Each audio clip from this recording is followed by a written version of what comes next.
Welcome back to English classes. तो LT grade special classes में आपका स्वागत है। मैं यहाँ पे सारे ही इम्पोर्टेंट जो आपके राइटर्स हैं ग्रेड को रिलेटेड जितने भी वर्क्स हैं उनको सभी को कवर करते हुए यहाँ पे चलने वाली हूँ। तो आपको लाइक कर देना है, वीडियो को शेयर कर देना है और सब्सक्राइब भी कर लेना है चैनल को, और एंड तक मेरे साथ बने रहना है ताकि सभी क्वेश्चनों को आप अच्छे से लर्न कर पाएं और अच्छे से जान पाएं कि कौन से इंपॉर्टेंट क्वेश्चन हमारे बन सकते हैं। ठीक है, चलिए पहला क्वेश्चन हमारे सामने स्क्रीन पे है, who wrote sailing to Byzantium. तो सेलिंग टू बाइजेंटियम ऑप्शन है हमारे पास में, ये आंसर आपको पहले ही दिख गया है, तो WBH हमारा राइट आंसर यहाँ पे हो जाएगा, यानी कि B option is correct. Next question number 2 हमारे पास है, in which year was sailing to Byzantium published. किस ईयर में ये पब्लिश हुआ था? तो इसका आंसर बनेगा हमारा बी ऑप्शन, यानी कि 1928 में सेलिंग टू बाइजेंटियम पब्लिश हुआ था। नेक्स्ट चलेंगे थर्ड क्वेश्चन पे। क्वेश्चन कह रहा है कि the poem sailing to Byzantium is taken from, कहाँ से इसको लिया गया है पोएम को? द टावर से, the wild swans at swans at Coole, the winding stair, या फिर रेस्पॉन्सिबिलिटीज। तो यहाँ हमारा आंसर रहने वाला है द टावर। ठीक है, कहाँ से लिया गया है इस पोएम को, सेलिंग टू बाइजेंटियम को? द टावर से। That is no country for old men refers to, that is no country for old men किसको रेफर करती है ये line? A land of eternal youth, a land of war, a peaceful country, या फिर a country of the wise. तो ये आपका हो जाएगा a land of eternal youth को जो है that is no country for old men बताती है। What does Byzantium symbolise in the poem? इस पोएम में जो बाइजेंटियम है तो वो क्या सिंबलाइज करता है? Wealth and prosperity, spiritual and artistic perfection, political power, या फिर फिजिकल ब्यूटी। तो यहाँ ये किसको बताता है? स्पिरिचुअल और आर्टिस्टिक परफेक्शन को जो है ये बाइजेंटियम वर्ड यहाँ पे सिंबलाइज करता है। नेक्स्ट क्वेश्चन हमारे सामने है, an aged man is but a paltry thing means. क्या मतलब है इसका? An aged man is but a paltry thing. An old man is full of wisdom, an old man is weak without spirit or art, या फिर an old man is rich, या फिर an old man is brave। तो यहाँ हमारा answer हो जाएगा an old man is weak without spirit of art। तो बी ऑप्शन यहाँ पे करेक्ट आंसर हो जाएगा। नेक्स्ट क्वेश्चन है, the poem deals with the conflict. जो सेलिंग टू बाइजेंटियम पोएम है वो कंफ्लिक्ट बताती है, किस चीज के बीच में कंफ्लिक्ट बताती है? Man and nature, body and soul, heaven and earth, या फिर लाइफ एंड डेथ। तो ये हमें बताती है बॉडी और सोल के बीच में, बॉडी और सोल के बीच में हमें ये जो है बताती है, जो कंफ्लिक्ट दिखाती है बॉडी और सोल। नेक्स्ट क्वेश्चन है, what does the poet wish to become after death. Poet death के बाद क्या बनना चाहता है? A golden bird, a tree, a star, या फिर अ स्टेचू। तो देखिए जो पोएट है वो एक गोल्डन बर्ड बनना चाहता है after death. The golden bird is a symbol of, किस चीज का सिंबल है गोल्डन बर्ड?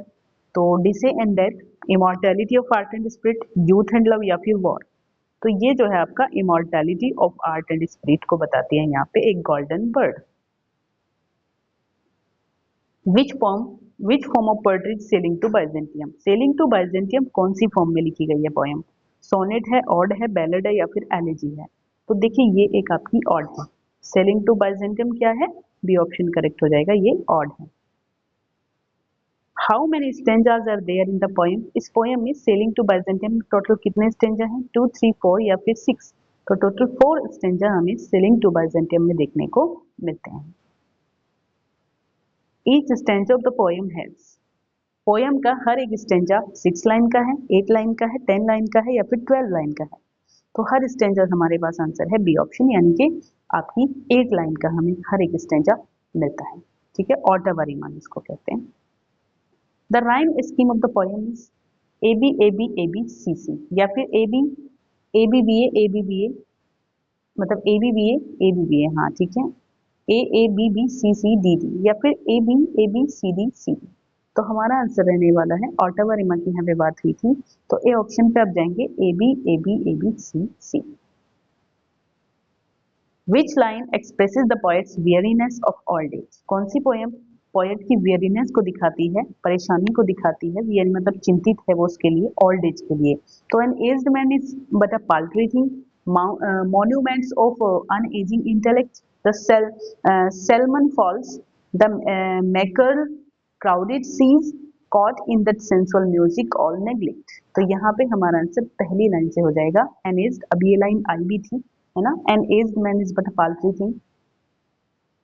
चलिए, what kind of the line does the poet seek in Byzantium? Byzantium में जो पोएट है किस टाइप की लाइन को सीख करता है? लाइफ ऑफ प्लेजर को मतलब किस तरीके की लाइफ को दिखा मतलब सीख खोज कर रहा है, किस तरह की लाइफ चाहता है?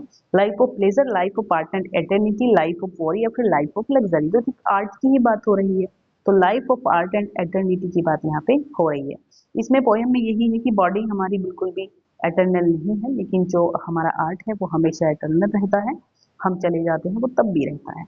The line monuments of unageing intellect refers to, ये जो लाइन है मॉन्यूमेंट ऑफ अनएजिंग इंटेलेक्ट, ये क्या रेफर करती है? The achievement of human reason and art, या फिर रिलीजियस रिचुअल्स, या फिर palaces of kings natural beauty. तो ए ऑप्शन हमारा करेक्ट है, the achievement of human art and मतलब रीजन एंड आर्ट को बताती है। नेक्स्ट क्वेश्चन है, the young in the poem are, जो यंग है पोएम में वो क्या है?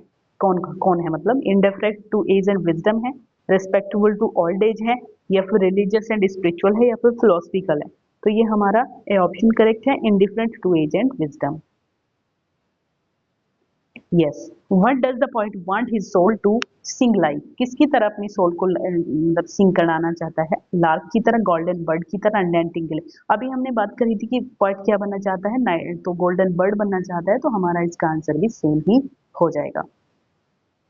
नेक्स्ट क्वेश्चन है, Byzantium was the ancient name of, Byzantium किसका नाम है? एथेंस का, रोम का, कॉन्स्टेंटिनोपल, इस्तांबुल का, या फिर जेरूसलम का? तो बाइजेंटियम जो है यहाँ पे क्या आंसर हो जाएगा? कॉन्स्टेंटिनोपल यानी कि इस्तांबुल का नाम जो था वो बाइजेंटियम था। द पोएम कंट्रास्ट, किस चीज का कंट्रास्ट है इसके अंदर? यूथ एंड ओल्ड एज का, वॉर एंड पीस का, नेचर एंड आर्ट का।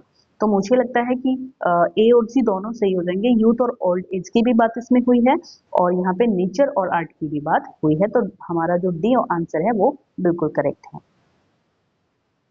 The main theme of sailing to Byzantium, sailing to Byzantium की मेन थीम क्या है? Love and betrayal, immortality through art, या फिर लॉस ऑफ यूथ, या फिर नेचर्स ब्यूटी। तो अभी देखिए कई क्वेश्चन इस तरीके के आ चुके हैं, इमॉर्टैलिटी थ्रू आर्ट, आर्ट की बात इसमें है, ओल्ड एज यानी कि एज की बात हुई है।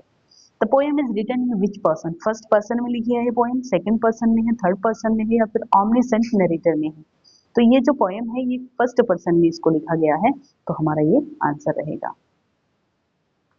The poet desires his soul to be gathered into heaven's dome, God's holy fire, the heart of art, या फिर आ मैकेनिकल बर्ड। तो यहाँ पे गॉड्स होली फायर हमारा करेक्ट आंसर है। What does the poet reject in the poem? Poem में क्या किस चीज को रिजेक्ट करता है poem? The word of senses and mortality को, द वर्ड ऑफ आर्ट को, रिलीजन को, यूथ को, किस चीज को ये नेग्लेक्ट करता है, रिजेक्ट करता है? तो हमारा आंसर इसका रहने वाला है ए, the word of senses and morality को, इटर्निटी की बात यहाँ पे होती है। The phrase sailing to Byzantium itself symbolizes journey from life to death, journey from ignorance to knowledge, journey from sensual to spiritual world, या फिर all of the above। तो डी हमारा करेक्ट आंसर है। इसमें जो journey from life to death भी इसको जो है ये सिंबल है इस चीज का भी, और जर्नी इग्नोरेंस से नॉलेज की तरफ भी है, और सेंसुअल से जो है स्पिरिचुअल वर्ल्ड की तरफ भी है। Which figure of speech is used in that is no country for all man? तो मेटाफर है, सिमरी है, एलिट्रेशन है। तो देयर इज नो कंट्री की बात हुई है, तो यहाँ पे मेटाफर है हमारा करेक्ट आंसर, ठीक है ना? क्या हुआ? That is no country for all man. The poem reflects Yeats interest in, किस चीज में यीट्स का इंटरेस्ट दिखाती है ये पोएम? Sailing to Byzantium, Greek mythology में, आयरिश पॉलिटिक्स में, मिस्टिसिज्म एंड फिलोसफी में, या फिर रोमांटिक नेचर पोएट्री में? तो ये मिस्टिक और फिलोसफी की बात यहाँ पर करती है। Consume my heart away, sick with desire shores, consume my heart away, sick with desire shores.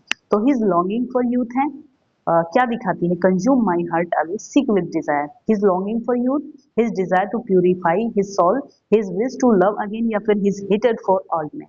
तो यहाँ करेक्ट आंसर है बी ऑप्शन, यानी कि his desire to purify his soul. Which image represents immortality?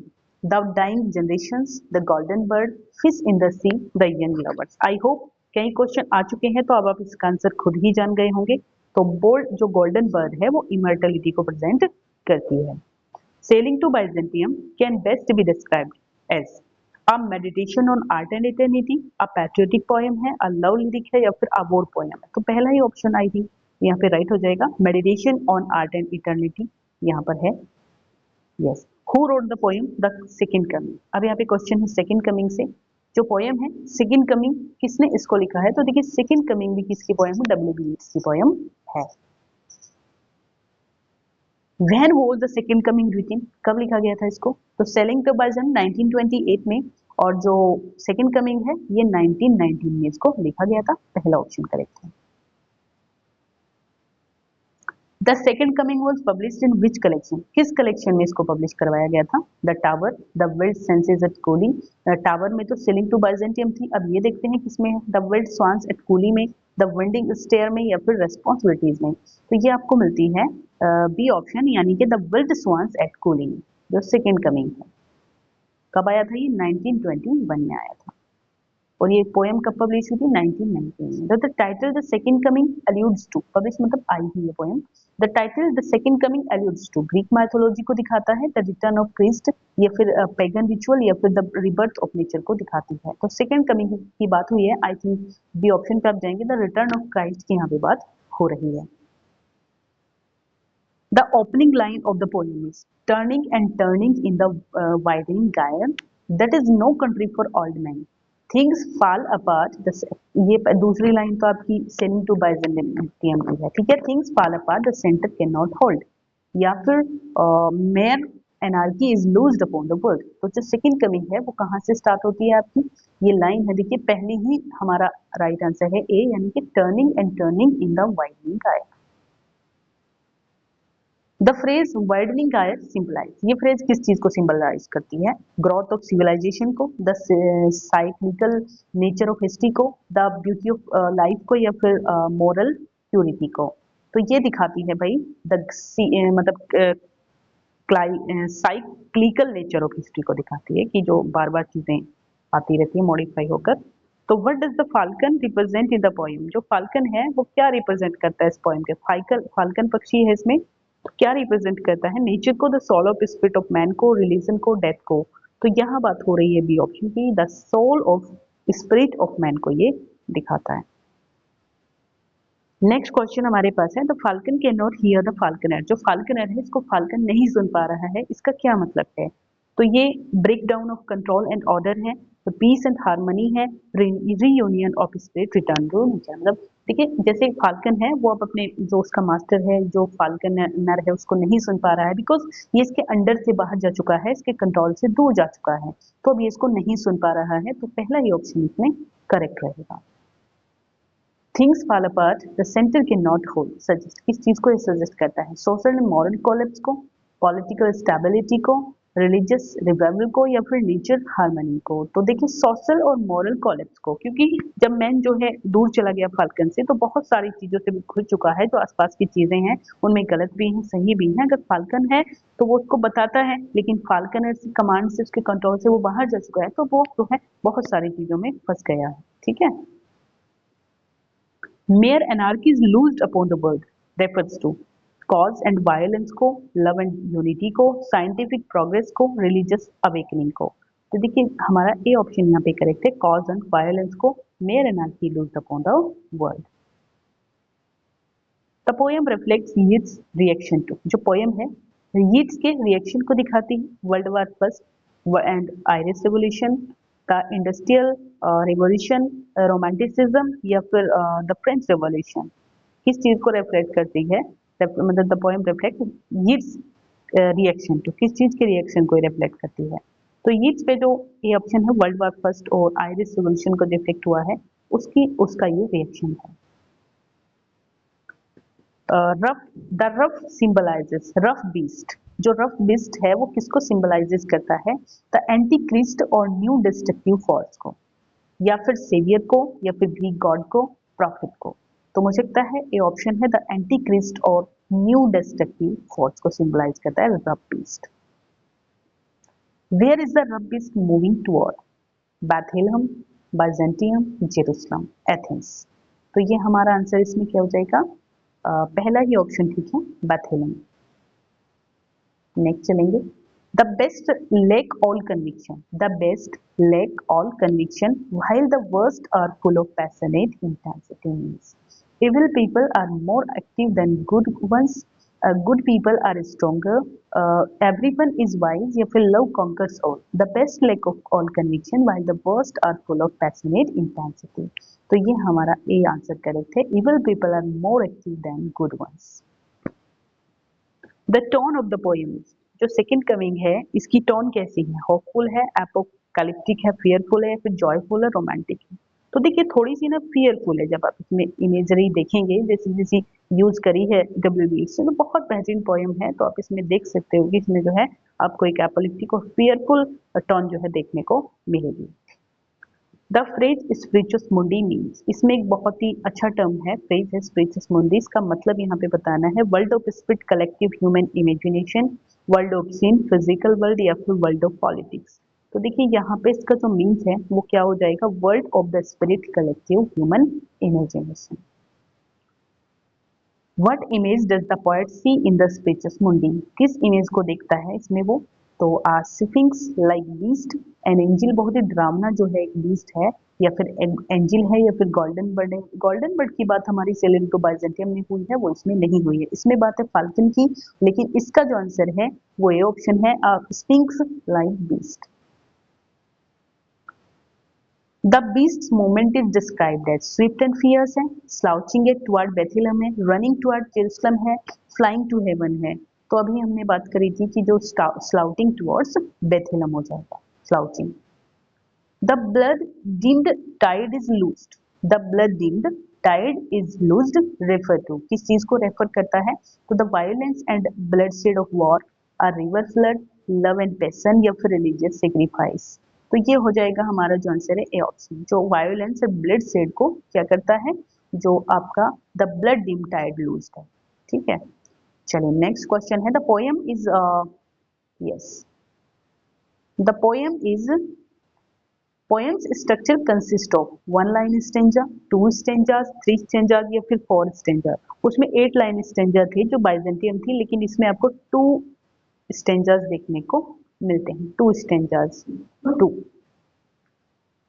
उसमें 4 थे। ठीक है, बाइजेंटियम में 4 थे। तो राइम स्कीम उसकी ए बी सी थी, लेकिन यहाँ पे क्या है, तो the rhyme scheme of the poem is, इसकी जो राइम स्कीम है वो आपकी फ्री वर्स में है। ये पोएम कैसी है, फ्री वर्स में है, जबकि वो ऑटोबरिमा में है। The centre in the centre can not hold difference, religion and morality, earth score, government या फिर फैमिली। तो ये हो जाएगा religion and morality. Next question हमारे सामने है, what literary device is used in turning in the whitening गायर। कौन सी लिटरेरी डिवाइस है यहाँ पे, एलिटरेशन है, रिपीटेशन है, मेटाफर है और सिमरी है या फिर ओनोमेटोपिया है। तो यहाँ रिपीटेशन और मेटाफर आपको देखने को मिल जाएगी। The line surely some revelation is at hand expresses, क्या एक्सप्रेस करती है ये line, surely some revelation is at hand expresses expectation of divine और terrible change, happiness, celebration of spring या फिर पॉलिटिकल होप। तो ये हो जाएगा आपका एक्सेप्टेशन ऑफ डिवाइन और टेरिबल चेंज। नेक्स्ट क्वेश्चन है, a shape with lion body and the head of a man refers to, ये स्फिंक्स है, क्रिस्ट है, प्रॉफिट है, ड्रैगन है। तो वही है जो स्पीसीज मुंडी में वो उस इमेज को देखता है, तो वही है। उसकी जो बॉडी है वो लॉयन की है और जो हेड है वो मैन का है। 20 centuries of stony sleep refers to a Christian era since Christ's birth, the Egyptian civilization, the Middle Ages या फिर the Renaissance। तो 20 centuries of sleep जो है वो रेफर करती है a Christian era since Christ's birth को। What is the central theme of the poem? इस poem की central theme क्या है? Destruction leading to a new beginning, love and faith, nature's beauty, childhood memory। तो देखिए जब कोई नई चीज आती है, अगर कोई भी मतलब नया चीज आ रहा है तो बिगिनिंग होती है, तो डिस्ट्रक्शन कुछ ना कुछ होता है, पुरानी चीजों का डिस्ट्रक्शन होता है और यही इस पोएम में है। तो ये हमारा ए ऑप्शन दिखता है, ठीक हो जाएगा इसका। चलिए नेक्स्ट चलेंगे, the poem reflects his theory of the gyres cyclical view of history, romantic imagination, industrial progress या फिर कॉलोनियलाइजेशन। तो ये देखिए ए ऑप्शन है, इसमें जो गायर्स हैं साइक्लिकल व्यू ऑफ हिस्ट्री को ये बताती है theory. The tone of the final line suggest जो करती हैं वो कैसी टोन को, bread and uncertainty about the future को, होप फॉर पीस को, return of Christ in glory को, या फिर काम एक्सेप्टेंस को। तो ये दिखाती है a dread and uncertainty about the future. Last question है इस वीडियो का, the poem the second coming can best as described as, जो सेकंड कमिंग है a prophetic vision of chaos and rebirth है, अ रोमांटिक लव पोएम है, a political satire है, या फिर अ वॉर एलिजी। तो ये आपका ए ऑप्शन है, इसमें भी a prophetic vision of chaos and rebirth है। तो बस यही थे आज के क्वेश्चन, मिलेंगे आपको फिर से नेक्स्ट वीडियो में, तब तक के लिए अच्छे से पढ़ते रहिए, बाय, टेक केयर।